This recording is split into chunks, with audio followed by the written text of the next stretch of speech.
আমার নাম নেহা, আর তোমার নাম তো জানি। হ্যাঁ, আচ্ছা চলো ক্লাস করি, অনেকটা সময় নষ্ট হলো। আচ্ছা। এরপর রিয়া আর আমি ক্লাসের ভেতরে ঢুকি, তবে এবার সামনের দিকে না গিয়ে একদম পেছনের একটা বেঞ্চে গিয়ে বসি। আবির যেখানে বসবে সেই জায়গাটা ও নিজে পরিষ্কার করছে না, ও একটা ছেলেকে দিয়ে জায়গাটা পরিষ্কার করাচ্ছে। ছেলেটা একটা পরিষ্কার কাপড় দিয়ে বেঞ্চের ধুলো ঝাড়ছে, আর আবির পাশে দাঁড়িয়ে তাচ্ছিল্যের হাসি হাসছে। কথা শুনে আমি এমনিতেই ভয় পেয়েছি, আর ক্লাসে এসে যা দেখলাম তা দেখে আরও ভয় পাই। নিজের সিট অন্যকে দিয়ে পরিষ্কার করানো, ভাবুন একবার। ছেলেটাকে সবাই কতটা ভয় পায়, যার জন্য অন্য একটা ছেলে তার জায়গা মুছে দিচ্ছে। মোছানো শেষ হওয়ার পর আবির সেই জায়গায় গিয়ে বসে। কিছু সময় পর স্যার ক্লাসে আসে, পড়া শুরু হয়। আমি ক্লাসে মন দেওয়ার চেষ্টা করি, কিন্তু আবিরের রাগে মুখটা বারবার চোখের সামনে ভেসে ওঠে। দেখতে দেখতে একটা একটা করে সব ক্লাস শেষ হয়ে যায়, কিন্তু আমার বুকের ভেতর একটা অজানা আতঙ্ক কাজ করতে থাকে। চলুন পরিচয় দেওয়া যাক আমার। আমি ইফরাত হাসান নেহা, এবার অনার্স তৃতীয় বর্ষে পড়ি। গতকালকে এই শহরে আসছি। আসলে আমি খ্যাতের মতো চলাফেরা করি, আর কাপড়ের স্টাইলও পুরনো। এখনকার স্মার্ট মেয়েদের মতো আমি না, আমার আরেকটা পরিচয় আছে, সেটা না হয় পরেই জানবেন। ক্লাস শেষ হওয়ার পর আমি খুব দ্রুত পা চালিয়ে ভার্সিটির গেটের দিকে হাঁটতে থাকি। আমার মনে শুধু একটাই চিন্তা, কত দ্রুত এই ক্যাম্পাস থেকে বের হওয়া যায়। অপমানে আর ভয়ে আমার বুক ধড়ফড় করছে। গেটের কাছাকাছি পৌঁছাতেই হঠাৎ পেছন থেকে একটা ডাক কানে আসে। আমি ভাবি আমাকে হয়তো ডাকছে না, এই বিশাল ভার্সিটিতে কত মানুষ আছে, কাকে না কাকে ডাকছে। তাই আমি পেছনে ডাক কানে না নিয়ে নিজের মতো হাঁটতে থাকি। কিন্তু হঠাৎ পিঠে একটা মাঝারি সাইজের ইটের টুকরো এসে লাগে। ব্যথায় আমি কুঁকড়ে যাই এবং থমকে দাঁড়িয়ে পড়ি। ওই ফকিন্নি, খ্যাত মেয়ে, তোকে ডাকছি, তোর কানে যায় না? কথা কি কানে ঢোকে না? আমি ভয়ে ভয়ে পেছনে ঘুরে তাকাই, দেখি আবির আর তার সাথে একদল ছেলে মেয়ে দাঁড়িয়ে আছে। সবার চোখে মুখে হাসি।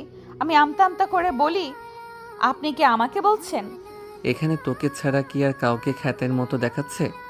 আয়নার সামনে কি নিজেকে কোনোদিন দেখেছিস? সাজগোজ পারিস? আবিরের কথা শুনে ওর আশেপাশের বন্ধু বান্ধবীরা হো হো করে হাসতে শুরু করে। আমি মাথা নিচু করে নিশ্চুপ দাঁড়িয়ে থাকি। অপমানে আমার পৃথিবীটা যেন দুলে ওঠে। ওই খ্যাত মেয়ে, ওইখানেই মূর্তি হয়ে দাঁড়িয়ে থাকবি নাকি এখানে আসবি? আমি থরথর করে কাঁপতে কাঁপতে আবিরের কাছে গিয়ে দাঁড়াই। ওর সামনে দাঁড়াতেই ও আমার দিকে তাচ্ছিল্যের নজরে তাকিয়ে বলে, আমাকে কেন ডাকলেন?" কী রে ফকিন্নি গরিব মেয়ে, তুই এমনভাবে তোতলাচ্ছিস কেন? ভালো মতো কথা বলতে পারিস না, নাকি আমাদের দেখে ভয়ে ভাষা হারিয়ে ফেলেছিস? না না, আসলে আমি ভাবলাম। থাক, আমার তোর আসলে আর নকলে শোনার কোনো দরকার নেই। তুই যে সকালে আমার মেজাজ খারাপ করেছিস, তার হিসাব এখন দিতে হবে। আসলে ভাইয়া, সকালের জন্য সরি, আমি সত্যিই বুঝতে পারিনি। তোর কোনো মাফ নাই, তোকে শাস্তি পেতে হবে। আবিরের সাথে তর্ক করার ফল কি হয় তা আজ হাড়ে মাসে টের পাবি। কি শাস্তি? এবারের মতো মাফ করে দেন প্লিজ। আমি আর কখনো আপনার সামনে আসবো না। গত রাতে প্রচুর বৃষ্টি হয়েছে, ভার্সিটির মাঠটা এখনো ভেজা, কোথাও কোথাও কাদা জমে আছে। আমরা এখন সেই ভেজা মাঠের মাঝখানে দাঁড়িয়ে আছি। তুই আজকে আমার সিটে বসেছিলি, আমি উঠতে বলার পরেও তুই উল্টো আমার সাথে তর্ক করলি। তোর কত বড় সাহস! তোকে তার শাস্তি পেতে হবেই। আমি এই ভার্সিটিতে নতুন এসেছি, তাই জানতাম না যে ওটা আপনার সিট। ক্লাসে এসে দেখলাম ওই জায়গায় কেউ বসে নেই, তাই আমি গিয়ে ওখানে বসে পড়েছি। আমি যদি জানতাম ওটা আপনার সিট, তাহলে কখনো সেখানে বসতাম না। দয়া করে আমাকে ক্ষমা করে দিন। ক্ষমা? সেটা তো আমি তোকে করছি না পেতনি, ক্ষমা শব্দটা আমার অভিধানে নেই। বিশ্বাস করেন, আমি সত্যি বলছি, আমি জানতাম না যে ওইটা আপনার সিট ছিল। বিশ্বাস করুন প্লিজ। তুই সেখানে ইচ্ছে করে না ভুলে বসেছিস, আমি ওসব কিছু জানতে চাই না। আমি শুধু জানি তুই ওখানে বসেছিস, আর তোর এতটাই সাহস যে তুই আমার মুখের উপরে কথা বলেছিস। এর জন্য তোকে কঠিন শাস্তি পেতে হবে। শাস্তির কথা শুনে আমার গলা শুকিয়ে যেতে থাকে। বুক ফেটে কান্না আসছে, কিন্তু ভয়ে তা গলায় আটকে যায়। শাস্তি? হ্যাঁ, শাস্তি। ওই তোরা বলতো ওকে কি শাস্তি দেওয়া যায়? আবির তার বন্ধুদের দিকে তাকিয়ে প্রশ্নটা করে। সাথে সাথে এক একজন এক একটা অদ্ভুত আর কুৎসিত প্রস্তাব দিতে শুরু করে। না না আবির, তুই বরং ওর জামা পায়জামা একটু ছিঁড়ে দে, এই অবস্থাতে ও বাড়ি যাক। এইভাবে এক একজন এক এক কুরুচিপূর্ণ কথা বলতে থাকে। আমি সহ্য করতে না পেরে 2 হাত জোর করে ওদের সামনে কান্নায় ভেঙে পড়ি। দয়া করে আমাকে এইসব শাস্তি দেবেন না। আজ আমার এই ভার্সিটিতে প্রথম দিন। দয়া করে আমার প্রথম দিনটা এভাবে নষ্ট করে দেবেন না। আমি সবার পায়ে ধরছি। আমি অবলা একটা মেয়ে। তুই আমার সামনে হাত জোর করিস বা ন্যাকা কান্না করিস, কোনোটাতেই কাজ হবে না। তুই আমার ইমেজ নষ্ট করেছিস, এখন তোকে শাস্তি পেতেই হবে। এইসব বলতে বলতে আবির হিংস্র পশুর মতো আমার দিকে এগিয়ে আসতে থাকে। আমি প্রাণ ভয়ে এক পা করে পেছনে যেতে থাকি, কিন্তু শেষ রক্ষা আমার হয় না। প্রথমে কাদা আর পানির গর্ত। হঠাৎ করে এমন কিছু হয় যে আবিরের মাথায় এক অদ্ভুত শয়তানি বুদ্ধি চলে আসে। ও তার বন্ধুদের দিকে তাকিয়ে হাসি দেয়। সেই শাস্তিটা যে এতটা লজ্জাজনক হবে আমি কল্পনাতেও ভাবিনি। ওর চোখের চাহনি দেখে আমার শিরদাঁড়া দিয়ে একটা স্রোত বয়ে যায়। আমি বুঝতে পারি এরপর হয়তো আমি আর ভার্সিটির কারোর সামনে মাথা উঁচু করে চলতে পারবো না। ও যখন আমাকে সেই চরম শাস্তিটা দেওয়ার জন্য হাত বাড়ায়, ঠিক তখনই ভার্সিটির মেইন গেট দিয়ে একটা ছেলেকে ঢুকতে দেখি। ছেলে আর মেয়েদের দেখে আমি পুরো অবাক হয়ে যাই এবং আমার চোখের পানি থেমে যায়। কারণ ওই ছেলেগুলো হলো রানা, রাজু, জুই আর সিমি। আমি মনে মনে ভাবি, ওরা এখানে কি করতে এসেছে? ওরা তো আমার পরিচিত মানুষ। ওরা কি আমাকে এই অবস্থায় দেখে ফেলবে? এদিকে আবির আমার দিকে রাগী চোখে তাকিয়ে এগোতে থাকে। আবিরকে আমার দিকে ধেয়ে আসতে দেখে আমি ভয়ে এক পা করে পেছনের দিকে যেতে থাকি। আমার বুক ধরফর করছে, কিন্তু হঠাৎ করে মাঝপথেই আবির থমকে যায়। আবির নিজের নিচের দিকে তাকিয়ে দেখে ও কাদার মধ্যে পা দিয়ে ফেলেছে। মাঠে ওই নিচু জায়গাতে গত রাতের বৃষ্টির পানি জমে কাদা হয়ে আছে। আবিরের দামি জুতো আর পা একদম কাদায় মাখামাখি হয়ে যায়। আগেই বলেছি যে কালকে রাতে বেশ বৃষ্টি হয়েছে, তাই মাঠের কিছু কিছু জায়গায় এখনও বেশ কাদা জমে আছে। আমি পেছনের দিকে যাওয়ার সময় কোনো এক কারণে বেঁচে গিয়েছি, কিন্তু ভুল করে আবির ওর পা ওই কাদার গর্তে দিয়ে ফেলে। এটা আবিরের জন্য ভুল হলেও আমার জন্য একটা বড় অপরাধ হয়ে দাঁড়ায়। ওর মতো বেয়াদব ছেলের পা কাদায় নোংরা হওয়া মানেই আমার বিপদ আরও বেড়ে যাওয়া। আবিরের পায়ে কাদা লেগে গিয়েছে দেখে সেখানে থাকা ওর সব বন্ধু বান্ধবরা হো হো করে হাসতে শুরু করে দেয়। হা হা, ঠিক বলেছিস রিয়াত। আবিরের এই দশা দেখে আমার একটা প্রবাদ মনে পড়ে গেল। কি প্রবাদ? নিজের পায়ে নিজেই কোড়াল মারা। হৃদয়ের এই কথা শুনে সবাই আবিরের ওপর আবার হাসতে শুরু করে। এদিকে আবির রাগে আর অপমানে মাথা নিচু করে দাঁড়িয়ে থাকে। হৃদয়ের বলা প্রবাদটি শুনে আমার খুব হাসি পায়। আমি নিজেকে নিয়ন্ত্রণ করতে না পেরে হঠাৎ ফিক করে হেসে দেই। আমার মুখে হাসির শব্দ পাওয়া মাত্রই আবির নিচ থেকে মাথা নিচু করে হিংস্র পশুর মতো আমার দিকে তাকিয়ে ঠাস করে একটা চর মারে। তারপর বলে, খুব হাসি পাচ্ছে না তোর? দাঁড়া, দেখাচ্ছি তোকে মজা। আবির এগিয়ে এসে আমার গালে পরপর দুটো চর মারে। আমাকে এইভাবে মার খেতে দেখে গেটের কাছে দাঁড়িয়ে থাকা জুই, রাজু, রানা আর সিমি যখন দৌড়ে আমার দিকে আসতে যায়, তখন আমি হাত উঁচিয়ে তাদেরকে ইশারায় থামিয়ে দেই। তারা আমার ইশারা পেয়ে সবাই ওখানে থমকে দাঁড়িয়ে যায়। ওরা বুঝতে পারে আমি এখন ওদের সামনে আসতে মানা করছি। না না, আমি হাসছিলাম না তো। হাসছিল তো ওনারা, আমি শুধু দেখছিলাম। তাহলে কি আমি ভুল শুনেছি? তুই হাসিসনি?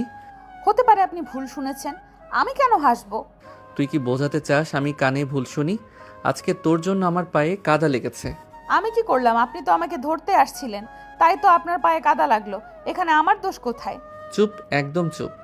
তোর জন্য যেমন আমার পায়ে কাদা লেগেছে, তাই তুই নিজে আমার পা মুছে দিবি। এটাই তোর আজকের শাস্তি। কিন্তু আমি তো কিছুই করিনি। আপনি তো হাঁটতে গিয়ে আবার আমার মুখে মুখে তর্ক করিস? বুঝেছি, তোকে এভাবে বললে হবে না। অন্য সবার মতোই তোকেও শক্ত হাতে শিক্ষা দিতে হবে। আবির একবার চিৎকার করে ওঠে। আমি ভয়ে একদম কুঁকড়ে যাই। না না, আপনি আমাকে আর মাইরেন না বা কিছু করেন না। আমি আপনার পা আর জুতো মুছে দিচ্ছি। তাড়াতাড়ি কর, দেরি আমার একদম সহ্য হয় না। আপনি একটু অপেক্ষা করেন, আমি কোথাও থেকে একটা কাপড়ের টুকরো নিয়ে আসি, তারপর আপনার পা পরিষ্কার করে মুছে দিচ্ছি।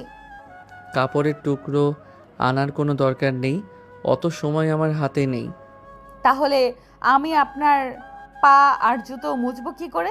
কাপড় ছাড়া তো কাদা পরিষ্কার হবে না। কেন? তোর মাথায় এত বড় বড় চুল আছে না? চুল দিয়ে মুছে দিবি। চুল দিয়ে? নিজের চুল দিয়ে আপনার কাদা মাখা জুতো মুছবো? হ্যাঁ, গ্রামের খ্যাতমে হয়ে এত বড় বড় চুল রেখেছিস কেন? কখনো তো এইগুলো কাজে আসে না। তোকে তো সুন্দর লাগে না, এই স্টাইল করে বাঁধিসও নাই। আজকে তোর এই চুল দিয়ে আমার পা আর জুতো মুছে দে। অন্তত তোর চুল আজকে তোর কোনো একটা উপকার করবে। কথাটা বলে আবির হাসতে শুরু করে। ওর বন্ধুরা সবাই আমার চুলের দিকে তাকিয়ে হাসতে থাকে। ও পাশে থাকা আমার সঙ্গীরাও রাগে কাঁপছে। আবিরের কথা শুনে আমি সাথে সাথে বলি, না না, আমি আমার চুল দিয়ে আপনার পা আর জুতো মুছে দিতে পারবো না। কি পারবি না মানে? কত বড় সাহস তোর! দাঁড়া দেখাচ্ছি। ওই তোরা ওকে ধরতো। কেন রে? ওর মতো গ্রাম্য আনস্মার্ট মেয়েকে ধরে কি করব? ওকে ধরলে তো আমাদের হাত নোংরা হয়ে যাবে। রিয়া আর তুই দুইজনে মিলে ওকে নিচু করে জাতা দিয়ে ধরবি, আর একজন ওর চুল দিয়ে আমার পা আর জুতো মুছে দিবি। এটাই ওর আজকের পাওনা। আজকের মতো মাফ করে দিন, দয়া করে আমাকে ছেড়ে দিন। আমি মিনতি করি, কিন্তু আবিরের কানে তা ঢোকে না। ও যেন আজ আমাকে চরমভাবে অপমান করার পণ করে নামছে। এই 2 বছরে কারো কোনোদিন সাহস হয় নাই আমার মুখের উপরে কথা বলার, আর ওর কত বড় সাহস আজকে এসে আমার মুখের উপর কথা বলে। ওকে তো এর শাস্তি পেতেই হবে। ওই তোরা ওকে ধর। আবিরের কথা শুনে আমি সেখান থেকে দৌড়ে পালানোর চেষ্টা করি, কিন্তু শেষ রক্ষা হয় না। আমার মতো সাধারণ মেয়ের পক্ষে 3-4 জন সুঠাম দেহের ছেলের হাত থেকে বাঁচা সম্ভব হয় না। অনেক হৃদয় আর মামুন আমাকে ধরে ফেলে। তারপর যা হওয়ার তাই হয়। আমাকে জোর করে হৃদয় আর মামুন আবিরের পায়ের সামনে মাথা নিচু করে ধরে রাখে। আমি শত চেষ্টা করেও ওদের বাঁধন থেকে নিজেকে মুক্ত করতে পারি না। আর মিম আমার যত্নে বড় করা বড় চুলগুলো মুঠো করে ধরে আবিরের পা আর জুতো পরিষ্কার করে দেয়। এইসব দেখে ওদিকে রাজু, রানা, সিমি আর জুই রাগে চোখ লাল করে ফেলে, কিন্তু আমি হাতের ইশারা দিয়ে কিছু বলতে মানা করে দিয়েছি, তাই ওরা কিছু করে না। ওরা শুধু দাঁড়িয়ে থাকে। এটা দেখে ভার্সিটির সবাই হাসতে শুরু করে। মানুষের এই নিষ্ঠুর হাসি আমার কানে গরম পানির মতো লাগে। আবিরের জুতো পরিষ্কার হয়ে যাওয়ার পর ওরা আমাকে ছেড়ে দেয়, আর আমি মাথা নিচু করে নিজের বইগুলো মাটি থেকে তুলে হাতে নিয়ে সেখান থেকে চলে আসতে থাকি। আসার সময় সবাই আমাকে দেখে দেখে টিটকারি দেয় আর হাসে। আমি চলে আসার সময় আবির পেছন থেকে উচ্চস্বরে আমাকে বলে, আজকের মতো এইটুকু করে ছেড়ে দিলাম খ্যাতমে। এরপর যদি আর কোনোদিন তুই আমার মুখের উপর কথা বলিস, তাহলে তোকে আর এইভাবে অপমান করে ছেড়ে দিব না। তখন আরও কঠিন কিছু হবে, কথাটা মনে রাখিস। আবিরের এইটুকুন কথা শোনার পরে আমি সেখান থেকে চোখের পানি মুছতে মুছতে চলে আসি। অন্যদিকে আমি যাওয়ার পর আবির ওর বন্ধু বান্ধবীদের সাথে গোল করে বসে আড্ডায় মেতে ওঠে। হ্যাঁ আবির, সত্যি দেখ, অনেক ভালোই লাগছে। মেয়েটার দেমাগ একদম মাটিতে মিশে গেছে। ওই ফকিন্নির বাচ্চা ফকিন্নি এখন বুঝবে ও কার সাথে তর্ক করছে। ওর কত বড় সাহস! ও প্রথম দিন ইউনিভার্সিটিতে এসে আমার সাথে তর্ক করে আর আমার জায়গায় বসে। এইবার বুঝবে কত ধানে কত চাল। হ্যাঁ চল। সবাই যার যার মতো বাড়িতে চলে যায়, আর আমি মাথা নিচু করে বের হয়ে মেসে চলে আসি। আমার পেছন পেছন রাজু, রানা, জুই আর সিমিও আসে। আমি কোনো মতে বইগুলো নিজের পড়ার টেবিলে রেখে দিয়ে আয়নার সামনে গিয়ে দাঁড়াই আর নিজের চুল দেখতে থাকি। আমার লম্বা চুলের গোছা জুড়ে শুধু আবিরের পা আর জুতোর কাদা লেগে আছে। কাদার গন্ধে আমার বমি আসে। আমি কতটা কষ্ট করে আর ভালোবাসা দিয়ে আমার চুলগুলো বড় করেছি, আর ওই আবির কিনা আমার চুলগুলোর সাথে এমনটা করলেও আমার খুব রাগ হয়, কিন্তু আমি নিজেকে সামলে রাখি। লিডার, আপনি আমাদের আটকালেন কেন? আমরা আজ ওদের হাড় ভেঙে দিতাম। দেখ, তোরা তো জানিস আমার অতীত সম্পর্কে। আমি এখন এইসব ঝামেলায় জড়াতে চাই না। কিন্তু লিডার, ওরা যা করলো তা তো মেনে নেওয়ার মতো না। আপনার মতো মানুষের সাথে এই ব্যবহার। ওসব বাদ দে, ওসব নিয়ে কথা বলে এখন সময় নষ্ট করার কোনো মানেই হয় না। আচ্ছা, তোরা এখানে কি করতে আসছিলি? তোদের এই শহরে আসার কথা না। আমরা এখনকার স্থানীয় নেতার সাথে দেখা করতে আসছি, বিশেষ একটা কাজ আছে। ও, কিন্তু লিডার, আপনি আমাদের আজকে না আটকালে ওদের বুঝিয়ে দিতাম আপনি কে আর আপনার ক্ষমতা কতটুকু। আমাদের চোখের সামনে আপনাকে ওভাবে অপমান করলো। ওসব বাদ দে এখন, তোরা এখান থেকে যা। আমি আপাতত নিজের পরিচয় গোপন রাখতে চাই। না, আমরা যাব না। আজকে থেকে আমরা আপনার সাথে থাকব। আপনার নিরাপত্তার দেখভালের দায়িত্ব আমাদের। কিন্তু আমি এখন যেইভাবে আছি সেইভাবে তোরা থাকতে পারবি? আমি এখানে একটা সাধারণ মেয়ের বেশে আছি। কিন্তু লিডার, আপনার জন্য আমরা সব পারবো। আপনি যেভাবে বলবেন সেভাবেই থাকবো। আচ্ছা, তাহলে কথা দে, আজকে থেকে তোরাও আমার মতো খ্যাত সেজে থাকবি। কেউ যদি আমাকে অপমান করে বা গালি দেয়, আমি যতক্ষণ তোদের কিছু করতে মানা করব ততক্ষণ তোরা কিচ্ছু করবি না। তোরা কি পারবি এই ধৈর্য ধরতে? আচ্ছা ঠিক আছে আপু, আপনি যখন বলছেন তখন তাই হবে। পরের দিন সকালে ঘুম থেকে উঠে তৈরি হয়ে ভার্সিটিতে যাই। আমি আগে আগে হাঁটছি আর রাজু, জুই, রানা আর সিমিকে পেছনে পেছনে আসতে বলি। ওরা সবাই এখন একদম সাধারণ পোশাক পরে আমার পিছু পিছু আসছে। ভার্সিটির গেটে ঢুকতেই আবিরকে ওর বন্ধুদের সাথে দাঁড়িয়ে থাকতে দেখি। আমাকে আসতে দেখে আবির বলে, জানিস রিয়া, আমি নির্লজ্জ মানুষ অনেক দেখছি, কিন্তু ওর মতো নির্লজ্জ মানুষ আর দেখি নাই। কালকের অপমানের পর কোনো মানুষের এখানে মুখ দেখানোর কথা না। তুই কার কথা বলতেছিস? ওই খ্যাত মেয়েটার কথা? আরে দেখছিস না কালকে এই খ্যাতকে কত অপমান করছি, তাও আবার নির্লজ্জের মতো ভার্সিটিতে আসছে। মনে হয় অপমান ওর গায়ে লাগে না। আরে তুই জানিস না, ক্ষেত্রা এমনই হয়, এদের আত্মসম্মান বলতে কিছু থাকে না। ঠিক বলেছিস। আমি ওদের কথায় কান্না দিয়ে সোজা ক্লাসে চলে আসি।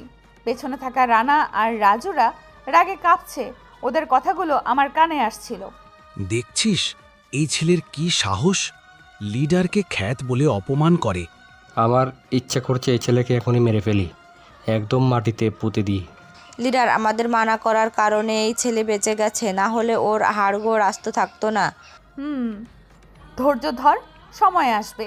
পুরো ক্লাসের সময়টা আমি পড়ার দিকে মনোযোগ দেওয়ার চেষ্টা করি। ক্লাস শেষে যখন আমি বাইরে আসব তখন হঠাৎ আবিরের ডাক শুনি। এই খ্যাত মেয়ে এদিকে আয়। জি, আমাকে ডাকছেন? তুই ছাড়া এখানে আর কেউ আছে নাকি যাকে ডাকবো? না, নেই। তো কি জন্য ডাকছেন? দেখ আবির, এই ছোট লোকের তোর সাহস কম না, তোর সামনে কেমন করে কথা বলে। ওদের সবার কথা শুনে আবির রাগে গজগজ করতে থাকে। আমার শান্ত ভাবটা যেন ও সহ্য হচ্ছে না। ও চায় আমি কান্নাকাটি করি আর ওর পায়ে ধরি, কিন্তু আমি শুধু দাঁড়িয়ে থাকি। তারপর আবির একটা চট দিয়ে বলে, এই মেয়ে, তোর সাহস তো কম না, এভাবে আমার সাথে মুখে মুখে কথা বলছিস? আমি আবার কেমন করে কথা বললাম? আমি তো শুধু আপনার কথার উত্তর দিচ্ছি। তুই একদম ন্যাকা সাজবি না, আমি এসব সহ্য করি না। আমি কেন নাকা সাজতে যাব?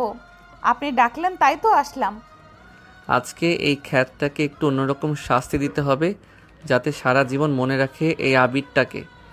সাধারণ কোনো চড়থাপ্পড়ে এর শিক্ষা হবে না। ওকে একটু ভিন্ন রকম শাস্তি দে, যাতে এই কলেজে মুখ দেখাতে লজ্জা পায়। হৃদয় ঠিক বলেছে রে, এর দেমাগ চূর্ণ করা দরকার। দিব শাস্তি। তোরা শুধু দেখ কি করি আজ। এই তোরা সবাই মিলে এই খ্যাত মেয়েটাকে ধরতো। আবিরের নির্দেশে হৃদয়, নিলয় আর সামি একযোগে ঝাঁপিয়ে পড়ে আমার উপর। ওরা শক্ত করে আমার 2 হাত ধরে ফেলে। আমাদের কলেজের পেছনে একটা পুরনো বড় পুকুর আছে। সেই পুকুরটা সবসময় শ্যাওলা আর কচুরিপানায় ভর্তি থাকে। দুর্গন্ধযুক্ত পানি আর শ্যাওলার কারণে কেউ ওদিকে যায় না। ওই, এই ফকিনি মেয়েটাকে ধরে সবাই পুকুরের কাছে নিয়ে চল। আজ একে এই শ্যাওলা পরিষ্কার করাবো। ভাইয়া প্লিজ, এইবারের মতো আমাকে ছেড়ে দেন, আমি আর ভুল করব না। তোকে আবার মাফ? হা হা হা। এই তোরা কি বলিস? একে কি মাফ করে দিব? না আবির, তুই ওকে কঠিন শাস্তি দিবি, যাতে তোকে ও ভালো করে চিনতে পারে, ভুলেও যেন তোর সামনে মাথা না তুলে। দেখেছিস ওরা সবাই কি বলল? তোকে কোনোদিন মাফ করব না। চুপ, একদম চুপ, বেশি কথা বলছিস। এই তোরা সবাই ওকে ধরে নিয়ে চল তো। ওরা সবাই মিলে আমাকে হিড়হিড় করে টেনে পুকুরের পাড়ে নিয়ে যায়। রাজু, রানা, জুই আর সিমি দূরে দাঁড়িয়ে আমার দিকে অসহায়ভাবে তাকিয়ে থাকে। আমি আগে থেকেই ওদের মানা করে দিয়েছি কিছু করতে। আমি ইশারায় ওদের শান্ত থাকতে বলি। ওরা রাগে কাঁপলেও আমার নির্দেশ অমান্য করে না। পুকুর পাড়ে নিয়ে যাওয়ার পর মামুন, হৃদয় আর মিম মিলে আমাকে ধাক্কা দিয়ে সেই শ্যাওলা ভর্তি পুকুরে ফেলে দেয়। পুকুরের নোংরা আর পচা পানি আমার নাকে মুখে ঢুকে যায়। আমার পুরো শরীরে আর চুলে সবুজ শ্যাওলা মাখামাখি হয়ে যায়। আমি কোনো মতে হাবুডুবু খেয়ে পাড়ে ওঠার চেষ্টা করি। আমার এই অবস্থা দেখে পুরো ভার্সিটির ছাত্রছাত্রীরা হাসতে শুরু করে। এই অপমান সহ্য করা যে কতটা কঠিন তা আমি শুধু জানি। আবির, শাস্তিটা কিন্তু অনেক ভালো হয়েছে। এর উপযুক্ত পাওনা এটাই। হুম। আর এই ফকিনি মেয়ে শোন, এখন থেকে চিনে নিবি এই আবিরটাকে। এটা তো কেবল শুরু। তারপর ওরা সবাই হাসতে হাসতে সেখান থেকে চলে যায়। আমি কোনো মতে পুকুর থেকে উঠে ভেজা কাপড়ে আর শ্যাওলা মাখা শরীরে মেসে ফিরে আসি। দ্রুত শাওয়ার নিতে যাই আর মনে মনে প্রতিজ্ঞা করি একদিন আবির বুঝবে আমার সাথে খারাপ আচরণ করার পরিণাম কি হতে পারে। আমি এখন নিজেকে নিয়ন্ত্রণ করছি, কারণ বড় ঝড়ের আগে আকাশ শান্ত থাকে। শাওয়ার নিয়ে রুম থেকে বের হতেই দেখি রাজু, রানা, জুই আর সিমি আমার রুমে এসে বসে আছে। ওদের মুখগুলো রাগে থমথমে হয়ে আছে। লিডার আপনাকে আজও কত অপমান করল, তাও আপনি কিছু বললেন না যে? আমাদের একবার ইশারা দিলেই তো ওদের কাজ শেষ করে দিতাম। থাক, ওসব বাদ দে, সময়ে সব কিছু জবাব দেবে। কেন লিডার, বাদ কেন দিব? আপনি তো চাইলে এক তুড়িতে কিছু করতে পারতেন, না হলে আমাদের কিছু করার জন্য বলতেন। আমরা কি শুধু আপনার অপমান দেখতে এসেছি? সময় হলে তোদের কিছু করতে বলবো, এখন শুধু ধৈর্য ধর। এরপর আমরা সবাই মিলে পাশের একটা রেস্টুরেন্ট থেকে দুপুরের খাবার খেয়ে নিই। কিছুক্ষণ আড্ডা দিয়ে মনটা হালকা করার চেষ্টা করি। বিকেলে একা একটু পার্কে ঘুরতে যাই। সেখানে একটা বেঞ্চে বসে 5 বছর আগের কথা ভাবতে থাকি। মনে মনে বলতে থাকি কত সুখী ছিলাম আগে, নিজের পরিবার নিয়ে, আর এখন কেউ নেই পাশে। এক বুক হাহাকার নিয়ে সন্ধ্যা হয়ে গেলে বাসায় চলে আসি। রাতে হালকা কিছু খাবার খেয়ে শুয়ে পড়ি। অপমানে আর ক্ষোভে পরের 2 দিন আমি ভার্সিটিতে যাই না। 3 দিনের দিন একটু গুছিয়ে নিয়ে আবার যাই। ভার্সিটিতে গেট দিয়ে ভেতরে ঢুকতেই আবিরের ডাক কানে আসে। ওই মেয়েদিকে আয়। কি বললেন? এদিকে আসতে বললাম না? কানের মাথা খেয়েছিস নাকি? আমি ওখানে যেতে পারবো না, কিছু বলার থাকলে এখানে এসে বলেন। আমার উত্তর শুনে আবিরের দলবল চমকে যায়। ওরা ভাবেনি আমি আবার এভাবে কথা বলবো। দেখ আবির, এত শাস্তি দেওয়ার পরও ওই মেয়ের কোনো লজ্জা নেই। এখনো তোর মুখে মুখে কথা বলে এর পা ভেঙে দেওয়ার দরকার। মুখে মুখে কথা বলার জন্য ওর গালে কয়েকটা কষিয়ে থাপ্পড় মার, দেখবি পরে আর কথা বের হবে না, মুখটা বন্ধ হয়ে যাবে। ঠিক বলেছিস রিয়া, আজ এর মুখ চিরকালের জন্য বন্ধ করব। আবির গটগট করে আমার কাছে এগিয়ে আসে। ও নিজের হাত উঁচিয়ে যেই না আমার গালে থাপ্পড় দিতে যাবে, ঠিক তখনই আমি বিদ্যুৎ গতিতে ওর হাতটা ধরে ফেলি। এক মুহূর্ত সময় নষ্ট না করে উল্টো ওর গালে ঠাস করে একটা প্রচণ্ড জোরে থাপ্পড় মেরে দেই। পুরো ক্যাম্পাস যেন নিস্তব্ধ হয়ে যায়। আমার এই কাণ্ড দেখে ভার্সিটিতে সবাই হতবাক হয়ে যায়। আবিরের বন্ধুবান্ধবরা তো বিশ্বাসই করতে পারতেছে না যে এক খ্যাত মেয়ে আবিরের গায়ে হাত তোলার সাহস করে। আবির নিজের গালে হাত দিয়ে বিস্ময় আর প্রচণ্ড রাগে আমার দিকে তাকায়। তুই আবিরের গায়ে হাত তুলেছিস? আবিরের গায়ে? এর পরিণাম হবে ভয়াবহ। তুই জানিস না তুই কার উপর হাত তুলেছিস? দেখা যাবে স্যার, ভয় দেখিয়ে লাভ নেই। দেখে নেব তোকে। মাইন্ড ইট, তোকে এই শহরে আমি টিকতে দেব না। তোকে বাসা থেকে তুলে এনে আমি প্রেগনেন্ট করব। এই বলে আবির রাগে ফুঁসতে ফুঁসতে নিজের দলবল নিয়ে চলে যায়। আমি জানি এখন থেকে আসল খেলা শুরু হবে। পরের দিন সকালে আবারও ভার্সিটিতে মেন গেট পার হতেই 10-12 জন ছেলে আমার পথ আগলে দাঁড়ায়। মাঝখান থেকে একজন লোক এগিয়ে এসে প্রশ্ন করে, ওই তোর নাম কি নেহা? হ্যাঁ, আমার নাম নেহা। কেন? এটা বলা মাত্রই লোকটা তার সাথীদের দিকে ইশারা করে চিৎকার দিয়ে ওঠে, ওই একে ধর, জলদি ধর একে। কিন্তু কেন? আমি কি করছি? আমাকে এভাবে ধরছেন কেন আপনারা? চুপ, একদম চুপ, বেশি কথা বলবি না, চল আমাদের সাথে। তারপর সবাই মিলে আমাকে এক প্রকার ধরে ভার্সিটির মাঠের মাঝখানে নিয়ে যায়।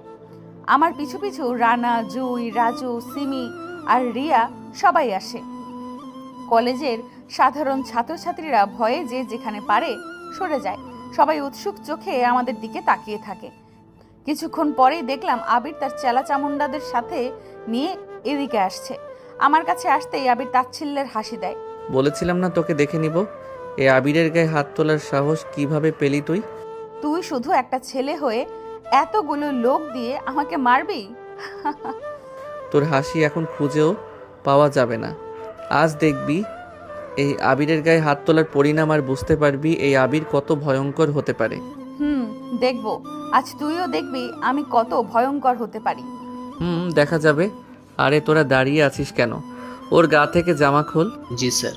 বলা মাত্রই লোকগুলো আমাকে ঘিরে ধরে, জামা খোলার চেষ্টা করে। বাধা দেওয়ার কারণে মারতে থাকে। কিল, চড়, লাথি অনবরত আমার গায়ে পড়ছে। ওরা সবাই মারছে আর এদিকে আমি হাসছি। আমার হাসি দেখে লোকগুলো আরো ক্ষেপে যায়।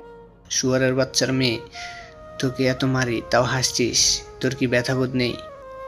কথাটা বলেই একটা লোক সজোরে আমার পিঠে এক লাথি মারে। আমি কিছুটা দূরে গিয়ে ছিটকে পড়ে যাই। তৎক্ষণাৎ উঠে দাঁড়িয়ে গায়ের ধুলো ছেড়ে বলি, আমি তো এখনো অ্যাকশন শুরুই করিনি। তুই আবার কি অ্যাকশন শুরু করবি? হা হা হা। তা তো তোরা এখনই দেখতে পাবি। দেখবো। এই যা তো, এর অ্যাকশনটা দেখে আয় তো। ছেলেটা যেই না আমার কাছে আসে অমনি আমি জোরে একটা লাথি দেই। ছেলেটা সোজা উড়ে গিয়ে ওই লোকগুলোর গায়ের উপর পড়ে।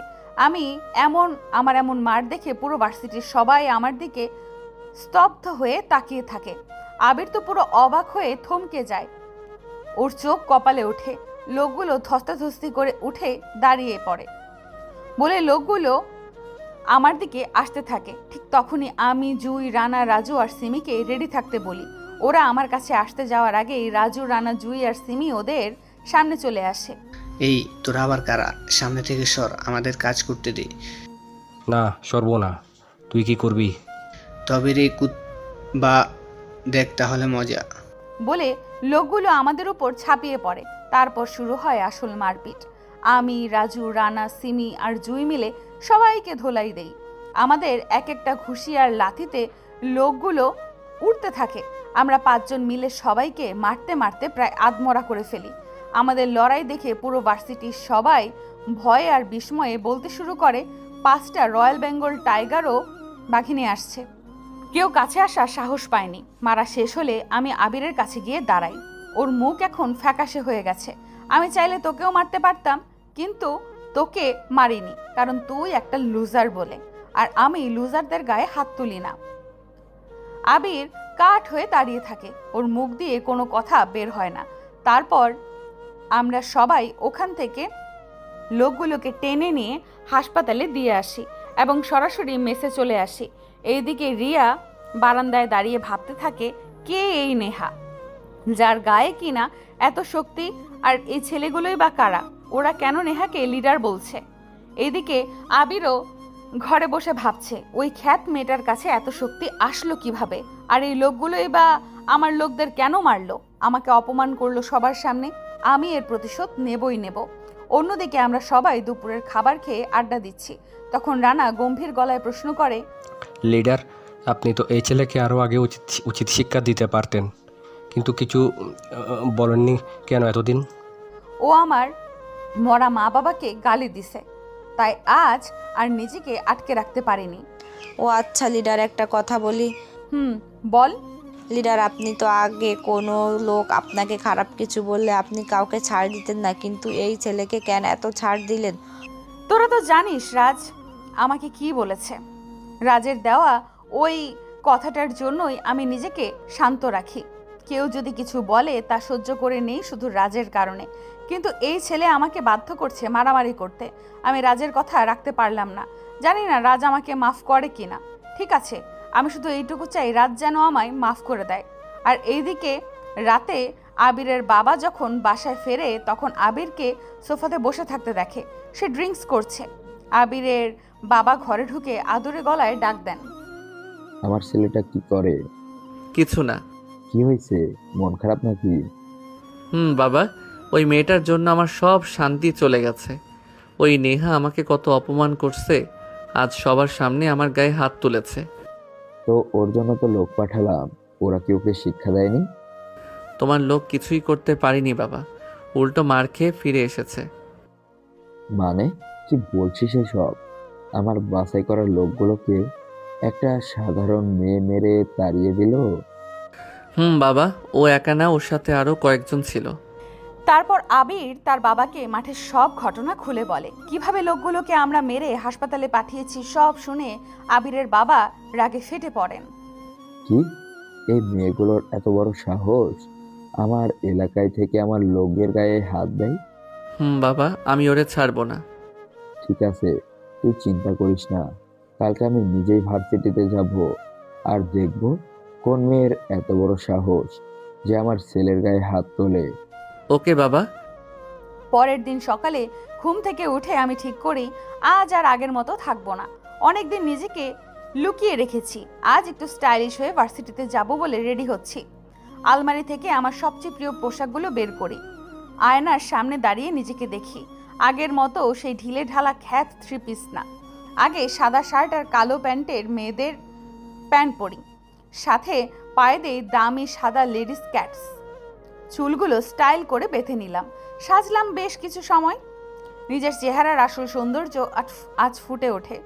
ঘর থেকে বের হতেই জুই, রানা, রাজু আর সিমি হা করে আমার দিকে তাকিয়ে থাকে। তাই নাকি? হোম লিডার, আপনাকে দেখলে যে কোনো ছেলে প্রেমে পড়ে যাবে। একদম ক্রাশ ম্যাটেরিয়াল লাগছে আজ আপনাকে। মুহূর্তেই আমার মনটা খারাপ হয়ে যায়, কারণ রাজের কথা মনে পড়ে যায়। রাজের স্মৃতিগুলো বড় কষ্টের। রাজু আর রানারা হয়তো আমার মনের অবস্থা বুঝতে পারে। রানার সাথে সাথে মাথা নিচু করে। সরি লিডার, আমি ইচ্ছা করে বলিনি। আচ্ছা ঠিক আছে, শোন, এখন কাজের কথা শোন। একটা খুব জরুরি কাজ করতে হবে। বলেন লিডার, কি কাজ করতে হবে? আমরা তৈরি আছি। আমাদের দলের সব লোকদের আসতে বল, সবাইকে বল অস্ত্র ছাড়াই আসতে, কিন্তু সাথে যেন অন্তত 15টা দামি গাড়ি থাকে। দামিগুলো নিয়ে ভার্সিটির গেটের সামনে অবস্থান নিতে বল। আচ্ছা লিডার, কিন্তু হঠাৎ কেন ওদের আসতে বলছেন লিডার? কোনো বড় হামলা হবে? আজ আমি আমার আসল রূপ সবাইকে দেখাবো। অনেক অপমান সহ্য করছি, মানুষ আজ জানবে আসলে কে এই নেহা। আমার আভিজাত্য আর ক্ষমতা আজ সবাই দেখবে। আচ্ছা ঠিক আছে লিডার, আমি এখনই সবাইকে খবর দিচ্ছি। তারপর আমি ভার্সিটিতে চলে আসি। ভার্সিটির গেট দিয়ে ঢোকার সময় দেখি সব ছেলে মেয়ে আমার দিকে অবাক হয়ে তাকিয়ে আছে। গতকাল তারা আমার ভয়ঙ্কর মারপিটের রূপ দেখেছে, আর আজ দেখছে আমার স্টাইলিশ আর দামি লুক। কেউ বিশ্বাসই করতে পারছে না এটা সেই গরিব খ্যাত মেয়েটা এইভাবে এসেছে। আমি যখন ক্লাসে ঢুকতে যাব তখনই দেখি আবিরের বন্ধুরা দল বেঁধে এদিকে আসছে, তাদের সাথে রিয়াও আছে। আমি ভাবলাম আজ হয়তো আবার কোনো ঝামেলা হবে, কিন্তু রিয়া আমার কাছে এসে ধীর গলায় ডাক দেয়, নেহা। আমি মনে মনে ভাবি কি ব্যাপার, আজকে এই ছোট লোকটাকে এইভাবে ডাকছে কেন, যাকে কিনা প্রতিদিন অপমান করা হয়। রিয়া আজ অনেক শান্ত, তো কি জন্য ডাকছেন? সরি নেহা, আসলে আমার তোমার কাছে মাপ চাইতে আসছি। আমরা এতদিন তোমার সাথে অনেক খারাপ ব্যবহার করছি, আমাদের মূর্খতা আমাদের অন্ধ করে রাখছিল। প্লিজ আমাদের মাফ করে দাও। আরে ছোট লোকদের কাছে মাফ চাইলে তো আপনাদের প্রেস্টিজ পাংচার হয়ে যাবে। নেহা, ওরা ঠিক বলেছে, ওরা অনুতপ্ত, ওদের মাফ করে দাও। আমি একটু সময় নিয়ে আমার দলের দিকে তাকাই। তোরা কি বলিস? আচ্ছা ঠিক আছে, মন থেকে তোদের মাফ করে দিলাম। ঠিক আছে, অনেক হয়েছে, আজকে থেকে আমরা সবাই ফ্রেন্ড। আচ্ছা ঠিক আছে, অতীত ভুলে যাই ভালো। আচ্ছা নেহা, একটা কথা বলি, মনে কিছু নিবি না তো? বল, কি বলতে চাস? তুই আসলেই কে? মানে এই যে তুই এত স্টাইলিস্ট হয়েও কেন এতদিন খ্যাতের মতো চলাফেরা করতি? আর তুই মেয়ে হয়ে এমন ছেলেদের মতো চলছিস কেন? তোর গায়ে এত শক্তি আসলো কিভাবে? এই এরাই বা কেন তোকে লিডার লিডার বলে ডাকছে? সব জানতে পারবি, রহস্য বেশি দিন থাকবে না, শুধু কিছুক্ষণ অপেক্ষা কর, সব উত্তর সামনে আসবে। আচ্ছা ঠিক আছে, তোর উপর ভরসা রাখছি। তারপর আমরা সবাই মিলে একসাথেই ক্লাসে যাই। তবে ক্লাসে ঢুকে দেখি আজকে আবির ক্লাসে আসেনি। হয়তো কালকের অপমানের পর মুখ দেখানোর সাহস পাচ্ছে না।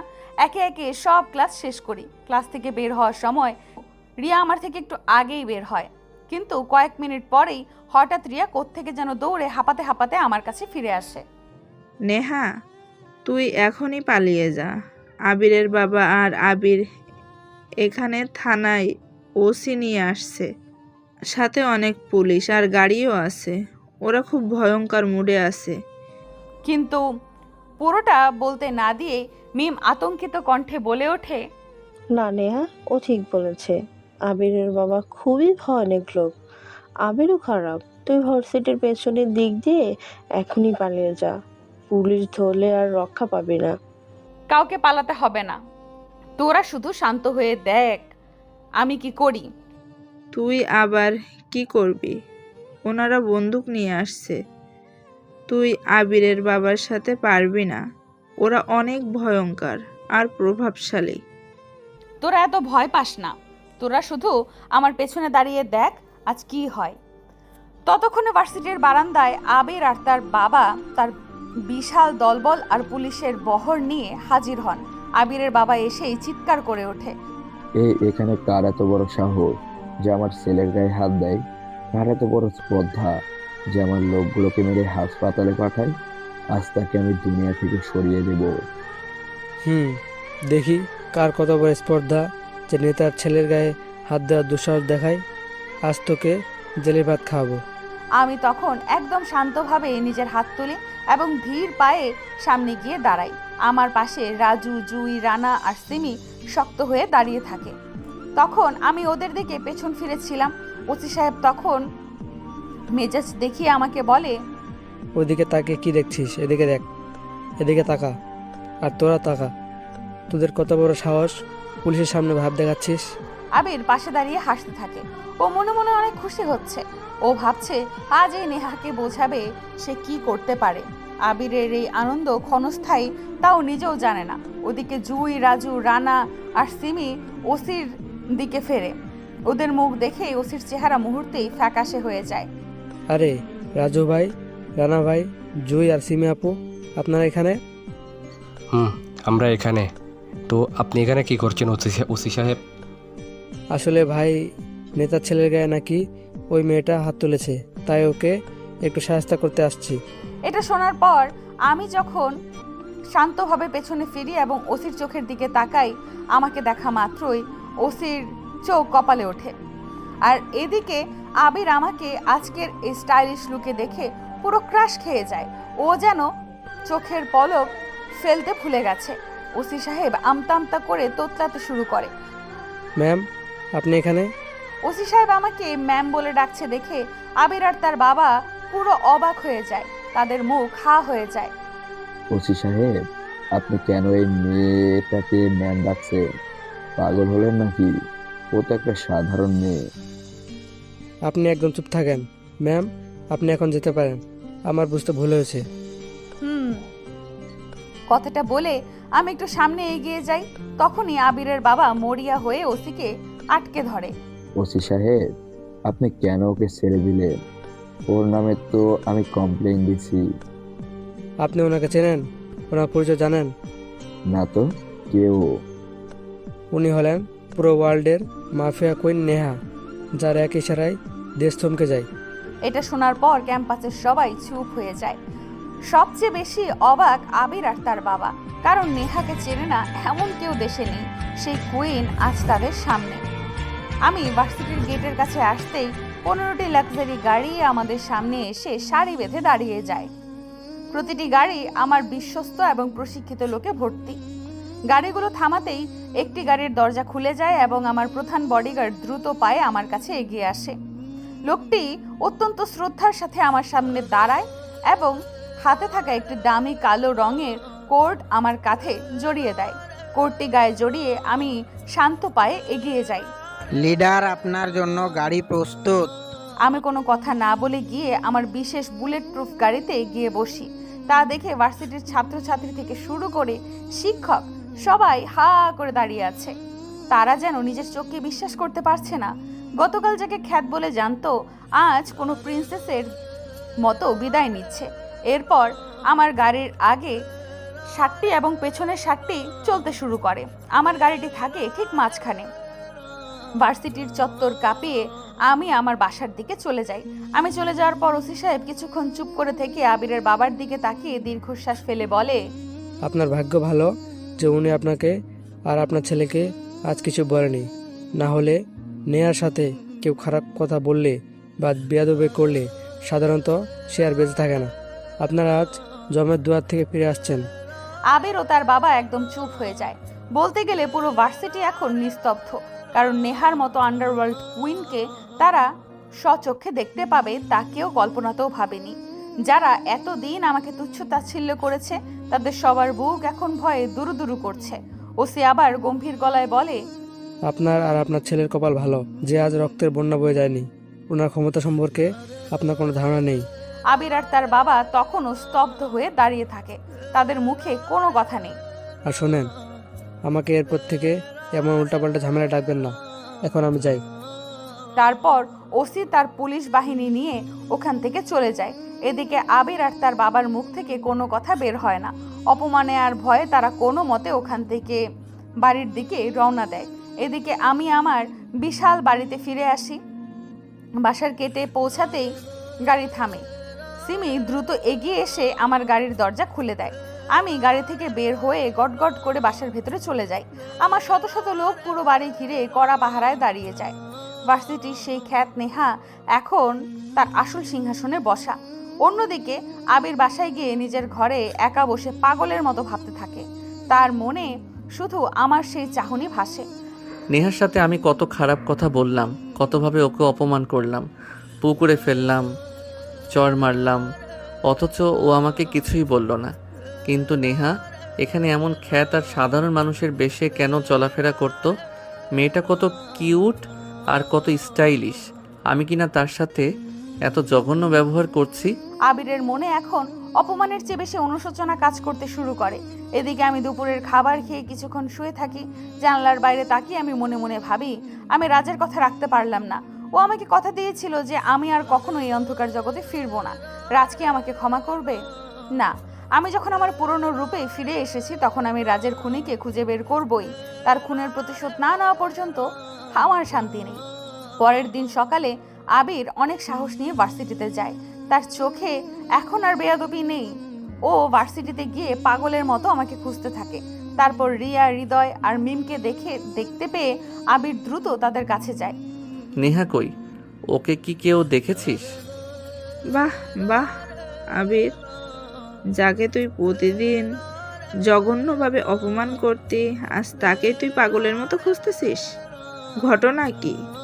আর কত অপমান করবি ওকে? ও কি মানুষ না? মানে তোরা এসব কি বলছিস? আমি কি ওকে অপমান করার জন্য খুঁজছি? ও আমাদের মাপ করে দিয়েছে, আর কালকে থেকে আমরা ওকে খুব ভালো ফ্রেন্ড হয়ে গেছি। আমি নেহার কাছ থেকে মাপ চাইতে আসছি। আমি যা করেছি তার জন্য আমি লজ্জিত। আবির, তুমি আমাদের হাসাচ্ছ। তুমি কি ভাবলা নেহা তোমাকে এত সহজে মাপ করে দেবে? কখনো করবে না। কারণ তোমার মনে নাই তুমি নেহার সাথে কি করছো? ওর চুলে কাদা মাখানো থেকে শুরু করে পুকুরে ফেলা সবই তো তুমি করছো। প্লিজ তোরা এভাবে বলিস না। আমি এতদিন ক্ষমতার অহংকারে ডুবেছিলাম, তাই অনেক কিছু করে ফেলেছি। কিন্তু এখন আমি আমার ভুল বুঝতে পারছি, তাই আমি নেহার কাছে ক্ষমা চাইতে আসছি। ও মাফ না করলে আমি মরে যাব। আচ্ছা, আমরা তোমাকে মাফ করে দিলাম, কিন্তু নেহা মাফ করবে কিনা দেখ। ও এখন অন্য উচ্চতার মানুষ। কিন্তু নেহা কই? ও কি আজ আসবে না? একটু পরে আসবে। ও এখন নিজের ইচ্ছা মতো চলে। রিয়ার কথা আমি ভার্সিটিতে হাজির হই। তবে আজকে আসার ধরনটা একদম আলাদা। আগে আমার সাথে কোনো গাড়ি আর গার্ড ছিল না, কিন্তু আজকে অনেকগুলো দামি গাড়ি আর স্যুট পরা কয়েক ডজন গার্ড আমার সাথে আছে। আমি গাড়ি থেকে নামতে পুরো ভার্সিটি থমকে যায়। গাড়ি বহর নিয়ে আমি যখন ভার্সিটির ভেতরে প্রবেশ করি তখন পুরো ক্যাম্পাসের কয়েকশো ছাত্রছাত্রী আর শিক্ষক স্তব্ধ হয়ে আমার দিকে তাকিয়ে থাকে। আমি ধীর পায়ে গাড়ি থেকে নেমে রিয়া, হৃদয়, মামুন আর মিমদের দিকে এগিয়ে যাই। আমাকে দেখে ওরা কিছুটা জড়সড় হয়ে যায়। কেমন আছিস তোরা? ভালো, তুই কেমন আছিস নেহা? রিয়া ভয়ে ভয়ে বলে, কারণ কালকের ভয়ঙ্কর ঘটনার পর ওরা আমাকে একদম অন্য চোখে দেখছে। ভালো। আরে তোরা এভাবে কুকড়ে যাচ্ছিস কেন? আমি তোদের বন্ধু, তাই আমাকে ভয় পাওয়ার কিছু নেই। আসলে হুট করে সব বদলে গেল তো, তাই খাপ খাওয়াতে পারছি না। কথার মাঝখানে খেয়াল করি আবির আমার দিকে এক দৃষ্টিতে তাকিয়ে আছে। তার চোখে এখন আর সেই উদ্যত ভাব নেই, বরং একরাশ বিষণ্ণতার অনুশোচনা কাজ করছে। আমি তার দিকে তাকিয়ে একটু টিপ্পনি কেটে বলি, আরে আপনি এখানে? আজ আবার নতুন কি অপমান করবেন বলে ঠিক করেছেন? পুকুরে ফেলা নাকি চুলে কাদা মাখানো? প্লিজ নেহা, আমাকে এভাবে বিদ্রূপ করো না। আমাকে ক্ষমা করে দাও। আমি সত্যি আমার চরম ভুল বুঝতে পারছি। না, আমি এখন কি করব? আমার ওপর করা ওই অত্যাচারগুলো কি ভুলে যাব? প্লিজ এবারের মতো আমাকে মাফ করে দাও। আমি তোমার কাছে ভিক্ষা চাচ্ছি। আবির হঠাৎ আমার হাত জড়িয়ে ধরে বলে, আরে আপনি এই ছোট লোকটার হাত কেন জড়িয়ে ধরছেন?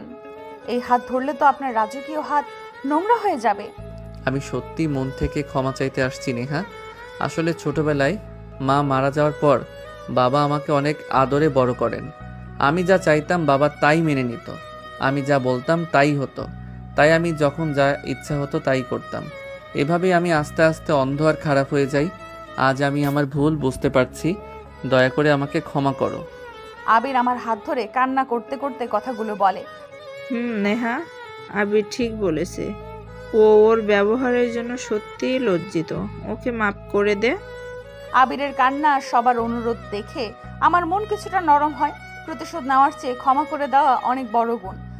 আচ্ছা ঠিক আছে, অতীত ভুলে গিয়ে তোমাকে মাফ করে দিলাম। সত্যি বলছিস? হুম। তাহলে আজকে থেকে আমরা ফ্রেন্ড? আচ্ছা, ওকে। আচ্ছা নেহা, একটা কথা বলি, তুমি কিছু মনে করবে না তো? বলো। তুমি যদি আন্ডারওয়ার্ল্ডের এত বড় কুইন হয়ে থাকো, তাহলে প্রথমে তুমি কেন এভাবে নিজেকে লুকিয়ে সাধারণ খ্যাত পোশাকে চলাফেরা করছিলে? আমি দীর্ঘশ্বাস ফেলে আকাশের দিকে তাকাই। আমার চোখের সামনে পুরনো সব স্মৃতি ভেসে ওঠে। আমি ধীর কণ্ঠে বলতে শুরু করি, আচ্ছা তাহলে শোনো, সব কিছুর পেছনে একটা গল্প থাকে। 5 বছর আগের কথা। আমি তখন শহরের মাফিয়াদের কুইন। পুরো ওয়ার্ল্ডের আন্ডারওয়ার্ল্ডে সবাই এক নামে আমাকে চিনত। একদিন আমি রাস্তা দিয়ে হেঁটে যাচ্ছি, তখন দেখি একটা ছেলেকে কিছু গুন্ডা টাইপের ছেলে মারছে। দৃশ্যটা দেখে আমার মাথা গরম হয়ে যায়। আমি সেখানে গেলাম। আমার সাথে তখন রাজু, রানা, জুই আর সিমিও ছিল। ওদের কাছে যেতেই আমাকে দেখে আনাস নামের একটা ছেলে ঘাবড়ে যায়। লিডার, আপনি এখানে? তোর এত বড় সাহস, আমার এলাকায় একটা ছেলেকে মারছিস? লিডার, ওকে মারলে আপনার সমস্যা কি? কি? তোর এত বড় সাহস আমার মুখে মুখে কথা বলিস? বলেই আমি ওকে মারতে শুরু করি। আমি আনাসকে প্রচুর মারি এবং এক পর্যায়ে ওর কলার ধরে বলি, তোকে যদি আরেকবার দেখি কাউকে টিস করতে, তবে একেবারে সোজা উপরে পাঠিয়ে দিব। নেহা, তুইও মনে রাখিস, আমার বাবা এখানকার প্রভাবশালী মন্ত্রী। কি? তুই আমাকে তোর বাবার ভয় দেখাস? যা, তোর বাবাকে গিয়ে বল সুমন মেরেছে। আনাস ওখান থেকে চলে যায়। তখন সেই ছেলেটি আমার কাছে আসে। থ্যাঙ্কস দেওয়ার কিছু নেই। আজ থেকে অন্য কোনো মানুষ থাকলেও আমি একই কাজ করতাম। আপনি তো অনেক ভালো মানুষ। আপনি এই শহরে নতুন? আপনি জানলেন কিভাবে? নতুন তাই আমাকে ভালো বলছেন। পরে সব জানতে পারলে হয়তো উল্টোটা বলবেন। ওসব বাদ দেন। আচ্ছা, আপনার নাম কি? ইফরাত নেহা, সবাই নেহা বলে ডাকে। রাজ। আচ্ছা রাজ, আমি এখন আসি, একটা কাজ আছে। একটু দাঁড়ান, একটা কথা শুনে যান। পরে দেখা হলে শুনে নেব, এখন যাই। আর কিছু বলতে না দিয়ে আমি গাড়িতে উঠে যাই। গাড়িতে বসতেই রানা আমাকে খোঁচা দিয়ে বলে, লিডার, আপনি তো কোনো ছেলের সাথে এত বেশি কথা বলেন না, কিন্তু এই ছেলের সাথে এত কথা বললেন কেন? জানি না, এই ছেলেটার চোখের মায়া আর সারল্য আমাকে কেন জানি আটকে দিচ্ছিল। কেন লিডার, প্রেমে পড়ে গেলেন নাকি? হতে পারি, কিন্তু আমার মতো খুনি আর অপরাধী জগতের মেয়েকে কি কেউ মেনে নেবে? রাতে বাসায় ফিরে রাজের কথা ভাবছি। রাজ কি সুন্দর ছেলে। প্রথম দেখাতেই আমি ওর প্রেমে পড়ে যাই। কিন্তু ও কি আমাকে ভালোবাসবে? রাজও নিশ্চয়ই আমার কথা ভাবছে। ঠিক তখনই আমার ফোনে কল আসে। স্ক্রিনে দেখি এখানকার মন্ত্রীর নাম। আমি ফোন রিসিভ করি। তুমি নাকি আমার ছেলের গায়ে হাত তুলেছো? কেন তুলেছি সেটা নিশ্চয়ই জানেন। এটা সাধারণ ছেলের জন্য তুমি আমার ছেলের গায়ে হাত তুলেছো? ওই ছেলের জন্য আপনার ছেলের গায়ে হাত তুলেছি। আপনি এখানে? কেন, আমি আসতে পারি না? পারেন। তাই এখানে কি জন্য এসেছেন? এমনি একটু ঘুরতে আসছি। তা আপনি এখানে কেন? আমিও একটু হাওয়া খেতে আসছি। ও আচ্ছা নেহা, আপনি কি প্রেম করেন?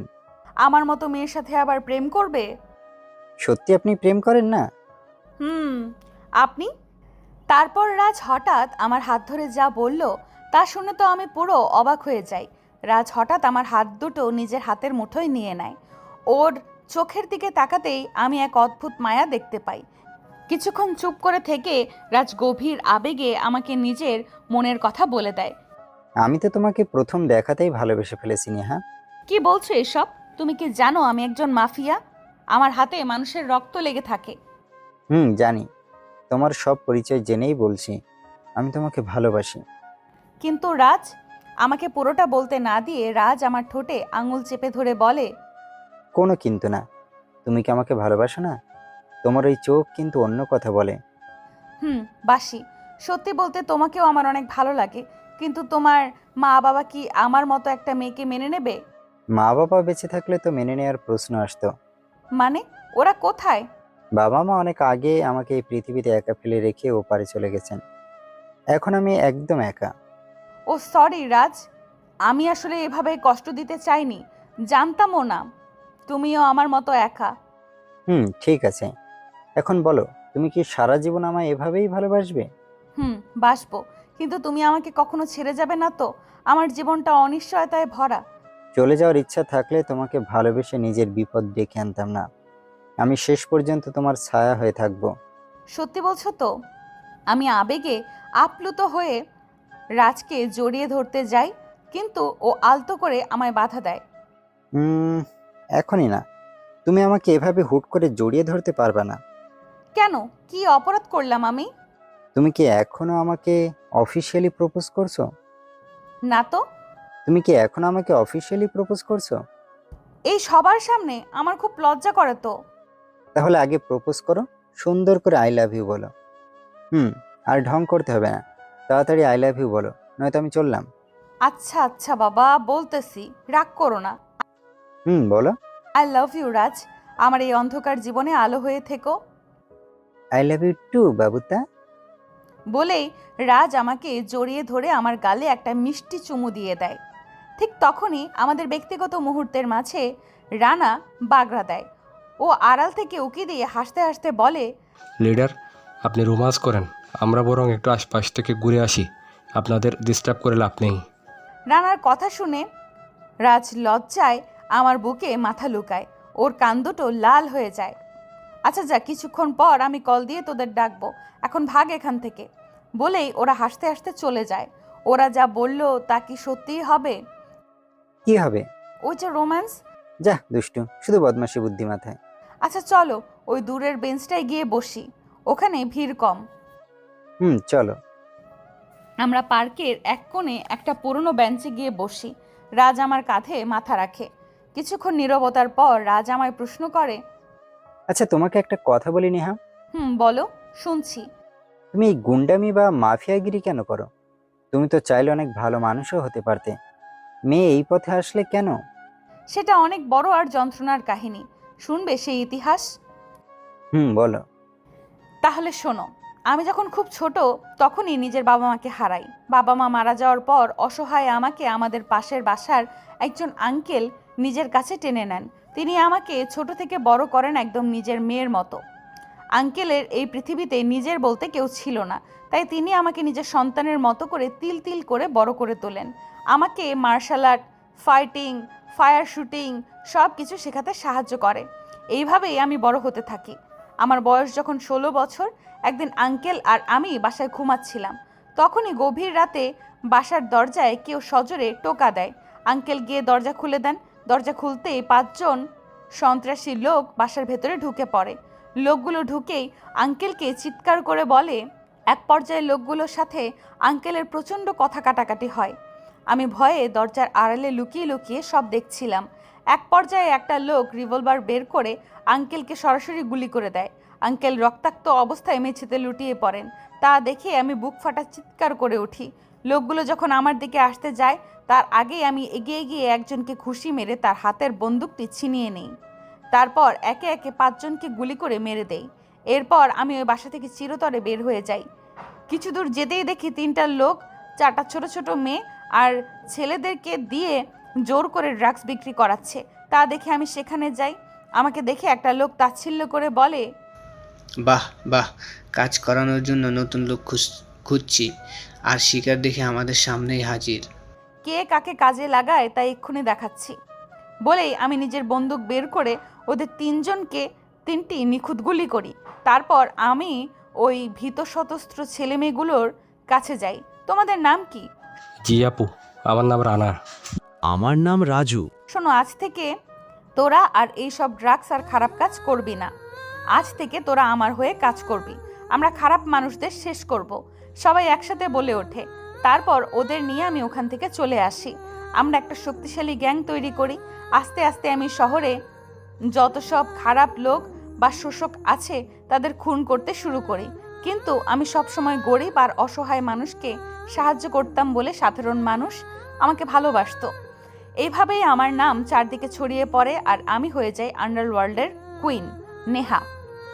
আমার সব কথা শুনে রাজের চোখে পানি চলে আসে। ও আমার হাত শক্ত করে ধরে। তাহলে তোমার জীবন ছিল খুবই কষ্টকর, অনেক সংগ্রাম করে এই পর্যায়ে এসেছো। আচ্ছা, এইসব পুরনো কথা বাদ দাও, এখন নতুন করে বাঁচতে চাই। আচ্ছা রাজ, তোমার বাবা মা তো মারা গেছেন, তাহলে তুমি পড়াশোনা কিভাবে করলে? খরচ কোত্থেকে আসতো? এখানে বলে রাখি, রাজ এই শহরেই একটি নামী ভার্সিটিতে ভর্তি হয়েছে। আমি টিউশনি করে নিজের খরচ চালাই, কারো কাছে হাত পাতি না। আহারে, আমার হবু বরটা কত কষ্ট করে পড়াশোনা করে। এখন থেকে আমি আছি তো, সব ঠিক হয়ে যাবে। আচ্ছা চলো আজ বাসায় যাই, রাত হয়ে যাচ্ছে। আর একটু থাকি না, তোমার পাশে বসে থাকতে ভালো লাগছে। না আজ না, একটু জরুরি কাজ আছে, চলো। তারপর আমি রাজকে ওর মেসে নামিয়ে দিয়ে আসি। বাসায় ফেরার পথে আমার শুধু রাজের হাসি মাখা মুখটা মনে পড়ছে। এইভাবেই আমাদের রিলেশন চলতে থাকে, সম্পর্কটা এইভাবেই গভীর হতে থাকে। আমি রাজকে নিজের প্রাণের চেয়েও বেশি ভালোবাসতে শুরু করি। রাজের একটা ফোন বা একটা মেসেজ না পেলে আমার দিনটা কাটতো না। একদিন সকালে রাজ আমাকে কল দেয়। বাবু, কি করো? এই তো শুয়ে আছি, আর তোমার কথা ভাবছি। ও তাই, আমিও তোমার কথাই ভাবছি। জানো, তোমায় ছাড়া আমার এক মুহূর্ত ভালো লাগে না। ও তাই নাকি? আচ্ছা, কিছু খেয়েছো? খেয়েছি, তুমি? খেয়েছি। শোনো, তোমার সাথে একটা জরুরি কথা আছে, বিকেলে একটু দেখা করতে পারবা? পারবো। রাজের কথা আমি কখনো ফেলে দেই না। কিন্তু কোথায় দেখা করব? আচ্ছা, বিকেলে পার্কে চলে এসো, আমাদের সেই চেনা জায়গায়। আচ্ছা ঠিক আছে, সময় মতো চলে আসবো। আচ্ছা এখন রাখি, সাবধানে থেকো। ওকে বলেই আমি ফোনটা কেটে দেই। বিকেলে আমি গিয়ে নির্ধারিত বেঞ্চটাতে বসে আছি। ঘড়ির কাঁটা ঘুরছে, কিন্তু রাজের আসার কোনো নামগন্ধ নেই। আমি বারবার ফোন চেক করছি। অনেকক্ষণ একা বসে থাকার পর হঠাৎ দেখি রাজ আসছে। রাজকে দেখে আমি এক মুহূর্তের জন্য চোখ ফেরাতে পারি না। রাজ আজকে একটা হালকা নীল রঙের শার্ট পরেছে। ওর গায়ের রং আর নীল রংটা যেন মিলেমিশে একাকার হয়ে গেছে। ওকে আজ অন্য দিনের চেয়েও অনেক বেশি সুদর্শন লাগছে। আমি এক ধ্যানে ওর দিকে তাকিয়ে থাকি। রাজ আমার কাছে এসে লাজুক হাসে। এভাবে তাকিয়ে কি দেখছো? আমি স্বর্গ থেকে নেমে আসা কোনো রাজপুত্র দেখছি। এখানে রাজপুত্র আসবে কোত্থেকে? তুমিও না নেহা? কেন বাবু, তুমি কি রাজপুত্রের চেয়ে কম নাকি? আমার কাছে তো তুমিই সব। যা দুষ্টু, শুধু মিষ্টি কথা বলে আমার ভোলাও। রাজ লজ্জা পেয়ে আমাকে জড়িয়ে ধরে আমার বুকে মাথা লুকায়। হয়েছে, আর লজ্জা পেতে হবে না।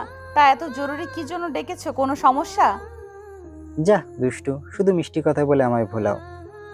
সমস্যা তো আছেই, তোমাকে ছাড়া আর একা থাকতে ভালো লাগছে না। মেসে একা একা খুব কষ্ট হয়, তাই বলছি আমি তোমার সাথে থাকতে চাই। কি বলছো? বিয়ের আগে কিভাবে আমার কাছে থাকবে? সমাজ তো মানবে না। ও আচ্ছা, তাহলে তুমি আমাকে বিয়ে কবে করবে শুনি? এই তো আর কয়েকদিন পরেই করব, সব গুছিয়ে নেই। না, তুমি আমাকে কালকেই বিয়ে করবা। তোমাকে ছাড়া আমার একা এক মুহূর্তও ভালো লাগে না। প্রতিটা সেকেন্ড আমার কাছে বছরের মতো মনে হয়। আচ্ছা জান, কালকেই করব, তোমার কথাই শেষ কথা। সত্যি বলছো তো? আমি কি কখনো তোমার সাথে মিথ্যা বলি? ঠিক। আচ্ছা, আমার জন্য এখন আইসক্রিম নিয়ে আসো, আমার খুব আইসক্রিম খেতে ইচ্ছে করছে। এখন আইসক্রিম খাবা? সূর্য ডুবে যাচ্ছে তো। খাবো, তুমি যাও নিয়ে আসো এক্ষুনি। আচ্ছা যাচ্ছি, তুমি এখানেই বসো। রাজ আমার জন্য আইসক্রিম আনতে মাত্র কয়েক কদম সামনে যায়, তখনই হঠাৎ একটা গুলির শব্দ শুনি। বুকটা যেন কেঁপে ওঠে। আমি দ্রুত পেছনে তাকিয়ে দেখি রাজ মাটিতে পড়ে যাচ্ছে। ওর শার্টটাতে ও সাদাটে নীল শার্টটা মুহূর্তের মধ্যেই লাল রক্তে ভিজে যাচ্ছে। আমি সামনে তাকিয়ে দেখি সেই মন্ত্রী আর তার ছেলে আনাস অস্ত্র হাতে দাঁড়িয়ে আছে, সাথে একদল ভাড়াটে গুন্ডা।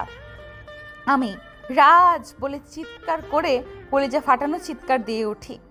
আমি পাগলের মতো দৌড়ে রাজের কাছে যেতে চাই। ঠিক তখনই আনাস আমার দিকে লক্ষ্য করে একটা গুলি চালায়। গুলিটা সোজা এসে আমার বাম হাতে লাগে। ব্যথায় আমার শরীর ঝিমঝিম করে ওঠে, কিন্তু আমি সেদিকে খেয়াল করি না। তুই এই ছেলের জন্য আমার গায়ে হাত দিয়েছিস হেনা, তাই তোদের দুজনকে আজ শেষ করে দেব। আমার ইমেজে হাত দেওয়ার ফল ভোগ কর এখন। কিরে, তুই নাকি আন্ডারওয়ার্ল্ডের কুইন?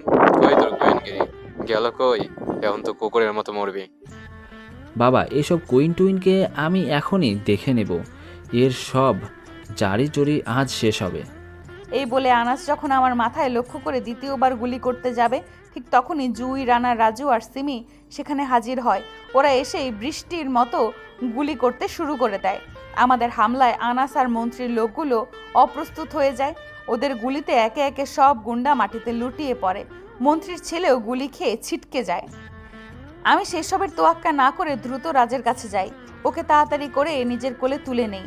রাজের দেহটা ঝিমিয়ে পড়ছে। তোমার কিছু হবে না রাজ, আমি তোমাকে কিচ্ছু হতে দিব না, শান্ত হও রাজ। নেহা, আমি মনে হয় আর বেশিক্ষণ বাঁচবো না। আমার চারপাশ অন্ধকার হয়ে আসছে। আমি ঠিক আছি তো? না, ওসব অলক্ষণে কথা বলো না। আমি তোমাকে এক্ষুনি হাসপাতালে নিয়ে যাব। তোমাকে বাঁচতেই হবে। না নেহা, আমাকে চাইলে তুমি আর বাঁচাতে পারবে না। আমার সময় ফুরিয়ে আসছে। বরং নেহা, তুমি আমাকে কথা দাও, তুমি কখনো আর গুন্ডামি করবে না। আজ থেকে আর কখনো অস্ত্র ধরবে না, বরং একজন ভালো মানুষ হয়ে যাবে, স্বাভাবিক জীবনযাপন করবে, কাউকে বিয়ে করে সংসার করবে। আমাকে কথা দাও প্লিজ। না রাজ, আমি তোমার সব কথা শুনবো, কিন্তু তুমি আমার সাথে চলো। আমি তোমাকে ছাড়া একা কিভাবে থাকবো? আগে বলো আমার কথাগুলো রাখবে কিনা, তাহলে আমি মরেও শান্তি পাবো। নেহা, কথা দাও আমাকে। আমি তোমার সব কথা রাখবো। আমি কথা দিচ্ছি আমি আর কখনো এই পথে পা বাড়াবো না, কিন্তু তুমি আমায় ছেড়ে যেও না রাজ। নেহা, মরার আগে একবার কি আমাকে জড়িয়ে ধরবে? তোমাকে শেষবারের মতো অনুভব করতে চাই। আমি রাজকে নিজের বুকের সাথে খুব শক্ত করে জড়িয়ে ধরি। আমার চোখের পানিতে রাজের মুখটা ভিজে যায়, কিন্তু হঠাৎ বুঝতে পারি রাজের শরীরটা একদম নিথর হয়ে যায়। ওর হাতটা আমার হাত থেকে আলগা হয়ে ঝুলে পড়ে। আমি নার পরীক্ষা করে দেখি রাজ আর এই দুনিয়াতে নেই। ও চিরতরে আমাকে একা ফেলে চলে গিয়েছে। আমি আকাশের দিকে মুখ তুলে বুক ফাটা আর্তনাদে চিৎকার করে বলে উঠি, রাজ। আমার চারপাশটা তখন স্তব্ধ হয়ে যায়। শুধু বাতাসের শো শো শব্দ আমার কানের ধ্বনি পার্কে প্রতিধ্বনি হতে থাকে। সেই দিনই আমি প্রতিজ্ঞা করি রাজের দেওয়া কথা রাখার জন্য আমি এই মাফিয়া জগৎ ছেড়ে দেব। রাজের দাফন কাজ শেষ করে আমি এক বুক হাহাকার নিয়ে বাসায় ফিরে আসি। বিশাল বাড়িটা রাজের স্মৃতিতে যেন আমাকে গ্রাস করতে চায়। রাজের কবরের মাটি লেগে থাকা হাত দুটো ধুয়ে আমি বিছানায় এলিয়ে পড়ি। মনে মনে রাজকে বলতে থাকি, রাজ, তুমি তো আমাকে বলেছিলে যে কখনো আমায় ছেড়ে চলে যাবে না, তাহলে আজ কেন এভাবে একা ফেলে চলে গেলে? আমি তো তোমাকে ছাড়া এক মুহূর্তও থাকতে পারি না। নেহা, আমি কখনো তোমাকে ছেড়ে যাব না, সব সময় তোমার ছায়া হয়ে পাশে থাকব। তবে আমাকে কিন্তু তোমার দেওয়া কথাগুলো রাখতে হবে, মনে থাকবে তো? কল্পনায় রাজের কণ্ঠস্বর শুনতে পারছি। আমি সব কথা রাখবো। এই সব কথা বলে আমি চিৎকার দিয়ে ঘুম থেকে জেগে উঠি। তাকিয়ে দেখি ঘড়িতে রাত 2টা বাজে। অবশ্যই বিছানার চারপাশে হাতড়ে দেখি কেউ নেই। তাহলে আমি এতক্ষণ স্বপ্ন দেখছিলাম? রাজের সেই চেহারাটা মনে পড়তেই আবার আমার চোখ ভিজে ওঠে, কান্নায় বুক ফেটে যায় আমার। পরের দিন আমি রাজের শেষ ইচ্ছা পালন করার সিদ্ধান্ত নেই। যশোর শহরের ওই ঘটনা আর মাফিয়া জগৎ ছেড়ে আমি বিদেশে পাড়ি জমাই। দীর্ঘ 5 বছর পর দেশে ফিরে আসি একদম সাধারণ মানুষ হিসাবে বাঁচবো বলে। এই ভার্সিটিতে ভর্তি হই নিজের পরিচয় লুকিয়ে। মারামারি আর রক্তপাত পুরোপুরি ছাড়ার জন্য আমি খ্যাত সেজে থাকার চেষ্টা করি, কিন্তু আবির, তুমি আমাকে সেই শান্তিতে থাকতে দিলে না। আমার জীবনের এই করুণ ইতিহাস শুনে রিয়া, হৃদয় আর এমনকি আবিরও ডুকরে কাঁদছে। পুরো পরিবেশটা বিষণ্ণতায় ভারী হয়ে ওঠে। আমাকে মাফ করে দাও নেহা, আমি সত্যিই অনেক বড় অপরাধ করছি। আমি জানতাম না তোমার হাসি খুশি চেহারার পেছনে এত বড় কষ্টের পাহাড় জমে আছে। মাফ তো করেই দিয়েছি। আমি এখন বাসায় যাই। কেন আর একটু থাক না আমাদের সাথে? না রে, পুরনো কথা মনে পড়ে মনটা খুব খারাপ হয়ে গেছে। এখন একা থাকা দরকার। আমি ধীর পায়ে ভার্সিটি থেকে বাসায় ফিরে আসি। রাতে আবির তার ঘরে একা বসে ভাবতে থাকে। তার মনে অদ্ভুত এক আলোড়ন তৈরি হয়। নেহাকে যে আমি মনে মনে ভালোবেসে ফেলেছি তা যদি এখন বলি তাহলে কি ও আমায় গ্রহণ করবে? আমি কি পারবো ওর জীবনে সেই রাজের জায়গাটুকু পূরণ করতে? যা হওয়ার হবে, কাল আমি ওকে মনের সব কথা খুলে বলবই। পরের দিন সকালে ভার্সিটিতে যেতেই আবির আমার পথ আগলে দাঁড়ায়। ওর চোখে আজ অস্থিরতা। নেহা, তোমার সাথে আমার একটা খুব জরুরি কথা আছে। কি কথা বলো? তুমি কি আমাকে রাজের শূন্যস্থান পূরণ করার একটা সুযোগ দিবে? মানে কি বলতে চাও, পরিষ্কার করে বলো। মানে আমি তোমাকে মন থেকে ভালোবেসে ফেলেছি। তুমি কি আমাকে রাজের মতো করে একটু ভালোবাসা দেবে? না, এ কখনো সম্ভব না। আমি রাজ ছাড়া আর কাউকে এই হৃদয়ে জায়গা দিতে পারবো না। আমার ভালোবাসা শুধু রাজের জন্য ছিল আর ওর জন্যই থাকবে। এ কথা বলে আমি পাশ কাটিয়ে চলে আসতে যাই। তখন আবির পেছন থেকে চিৎকার করে বলে, তুমি যদি আমাকে ভালো না বাসো বা আমাকে একটু জায়গা না দাও তাহলে আমি এখনই সুইসাইড করব। তোমাকে ছাড়া বেঁচে থাকা আমার পক্ষে সম্ভব না। আমি কোনো কথা না বলে বাসায় চলে আসি। বাসায় এসে বিছানায় শুয়ে পড়ি আর ভাবতে থাকি আমি শুধু রাজকে ভালোবাসি, আর কাউকে ভালোবাসা আমার পক্ষে সম্ভব না। ক্লান্তিতে চোখ বুজে আসতেই আবার স্বপ্নে রাজের দেখা পাই। নেহা, তুমি কিন্তু আমাকে কথা দিছিলে একটা ভালো ছেলে দেখে তুমি বিয়ে করবে আর সুখে থাকবে। কিন্তু আমি তো তোমাকে অনেক ভালোবাসি রাজ, আর কাউকে তোমার জায়গায় কল্পনাও করতে পারি না। কিন্তু আমি তো তোমার কাছে সবসময় আত্মিক হয়ে আছি। তুমি আবিরকে মেনে নাও, ও সত্যি তোমাকে ভালোবাসে, ওকে বিয়ে করে ফেলো নেহা। কিন্তু রাজ, ও তো অনেক জ্বালিয়েছে আমাকে। কোনো কিন্তু না, তুমি রাজি হও, না হলে আমি তোমার প্রতি খুশি থাকবো না নেহা। আচ্ছা, আমি রাজি। তোমার খুশির জন্য আমি সব করতে পারি। হঠাৎ আমার ঘুম ভেঙে যায়। ঘড়িতে দেখি বিকেল 4টা বাজে। স্বপ্নে বলা রাজের কথাগুলো আমার কানে বারবার প্রতিধ্বনি হতে থাকে। আমি মনে মনে নিজেকে বোঝাই, রাজ যখন চেয়েছে আবিরকে মেনে নিলে ও খুশি হবে, তখন আমি তাই করব। রাজের খুশির জন্য আমি নিজের জীবনও দিতে পারি। ঠিক তখনই আমার ফোনটা বেজে ওঠে। দেখি আবিরের বাবার ফোন। মানে হ্যাঁ, আমি আবিরের বাবা বলছি। হ্যাঁ আঙ্কেল, বলেন, কোনো সমস্যা? মা, আবির রুমে গিয়ে দরজা বন্ধ করেছে, কখন থেকে আর বের হচ্ছে না। শুধু তোমার নাম ধরে পাগলামি করছে। শুধু বলছে তোমাকে না পেলে সে দেশ ছেড়ে চলে যাবে। মা, তুমি একটু দয়া করে আমার বাসায় আসো। আঙ্কেল, আপনি একদম চিন্তা করবেন না, আমি এক্ষুনি আসছি। আমি দ্রুত গাড়ি নিয়ে আবিরের বাসায় যাই। গিয়ে দেখি আঙ্কেল অস্থির হয়ে ঘরের দরজার সামনে দাঁড়িয়ে আছে। নেহা, তুমি আসো, ও দরজা খুলছে না। আঙ্কেল, আপনি নিচে যান, আমি দেখছি ব্যাপারটা। সাবধানে থেকো। এই বলে আঙ্কেল নিচে চলে যায়। আমি দরজায় নক করে ডাক দেই, আবির, আমি নেহা আসছি, দরজা খোলো। তুমি তখন আমাকে ওভাবে একা ফেলে চলে গেলে কেন? আমি তো তোমাকে অনেক ভালোবেসে ফেলেছি নেহা। আমি তখন তোমার ভালোবাসার গভীরতা বুঝতে পারিনি, রাগ করে চলে গিয়েছিলাম। আর কখনো ছেড়ে যাবে না তো? কথা দাও আমাকে। আবির আমাকে খুব শক্ত করে জড়িয়ে ধরে বলে, ঠিক আছে, কখনো যাব না। আমিও তাকে শান্ত করার জন্য জড়িয়ে ধরি। ঠিক তখনই আমার কানের কাছে রাজের ফিসফিসানি শুনতে পাই। রাজ যেন অদৃশ্য থেকে বলছে, আজ আমি অনেক খুশি নেহা, তুমি আমার কথা রেখেছো। আবিরকে কখনো কষ্ট দিও না। সেটা আমি ছাড়া আর কেউ শুনতে পায় না। আমি মনে মনে রাজকে বিদায় জানাই। বলে আমি আবিরকে আরো শক্ত করে জড়িয়ে ধরি। তারপর আবিরের সাথে আমার শুরু হয় এক নতুন জীবন।